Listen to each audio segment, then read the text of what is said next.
Then Joseph went to Pharaoh, and said, My father and my brothers with their flocks and their herds and all they have are come from Canaan, and are now in the land of Goshen. And he took 5 of his brothers to Pharaoh. And Pharaoh said to them, What is your business? And they said, Your servants are keepers of sheep, as our fathers were before us. And they said to Pharaoh, We have come to make a living in this land, because we have no grass for our flocks in the land of Canaan.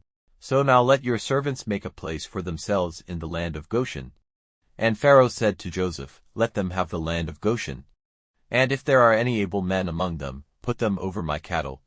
And Jacob and his sons came to Joseph in Egypt. And when word of it came to the ears of Pharaoh, king of Egypt, he said to Joseph, Your father and brothers have come to you. All the land of Egypt is before you, let your father and your brothers have the best of the land for their resting place.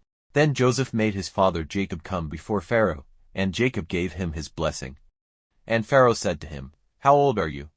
And Jacob said, The years of my wanderings have been 130. Small in number and full of sorrow have been the years of my life, and less than the years of the wanderings of my fathers. And Jacob gave Pharaoh his blessing, and went out from before him. And Joseph made a place for his father and his brothers, and gave them a heritage in the land of Egypt, in the best of the land of Ramesses, as Pharaoh had given orders. And Joseph took care of his father and his brothers, and all his father's people, giving them food for the needs of their families. Now there was no food to be had in all the land, so that all Egypt and Canaan were wasted from need of food. And all the money in Egypt and in the land of Canaan which had been given for grain came into the hands of Joseph, and he put it in Pharaoh's house. And when all the money in Egypt and Canaan was gone, the Egyptians came to Joseph, and said, Give us bread. Would you have us come to destruction before your eyes? For we have no more money. And Joseph said, Give me your cattle. I will give you grain in exchange for your cattle if your money is all gone.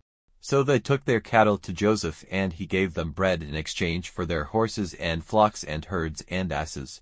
So all that year he gave them food in exchange for their cattle. And when that year was ended, they came to him in the 2nd year, and said, We may not keep it from our lord's knowledge that all our money is gone, and all the herds of cattle are my lord's. There is nothing more to give my lord but our bodies and our land. Are we to come to destruction before your eyes, we and our land? Take us and our land and give us bread, and we and our land will be servants to Pharaoh. And give us seed so that we may have life and the land may not become waste. So Joseph got all the land in Egypt for Pharaoh. For every Egyptian gave up his land in exchange for food, because of their great need, so all the land became Pharaoh's. And as for the people, he made servants of them, town by town, from one end of Egypt to the other. Only he did not take the land of the priests, for the priests had their food given them by Pharaoh, and having what Pharaoh gave them, they had no need to give up their land.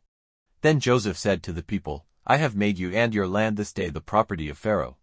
Here is seed for you to put in your fields, and when the grain is cut, you are to give a 5th part to Pharaoh, and 4 parts will be yours for seed and food, and for your families and your little ones. And they said to him, Truly you have kept us from death. May we have grace in your eyes, and we will be Pharaoh's servants. Then Joseph made a law which is in force to this day, that Pharaoh was to have the 5th part. Only the land of the priests did not become his.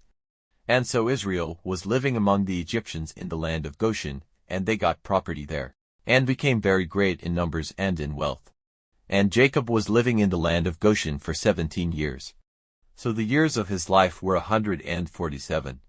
And the time of his death came near, and he sent for his son Joseph and said to him, If now I am dear to you, put your hand under my leg and take an oath that you will not put me to rest in Egypt. But when I go to my fathers, you are to take me out of Egypt and put me to rest in their last resting place. And he said, I will do so. And he said, Take an oath to me. And he took an oath to him. And Israel gave worship on the bed's head.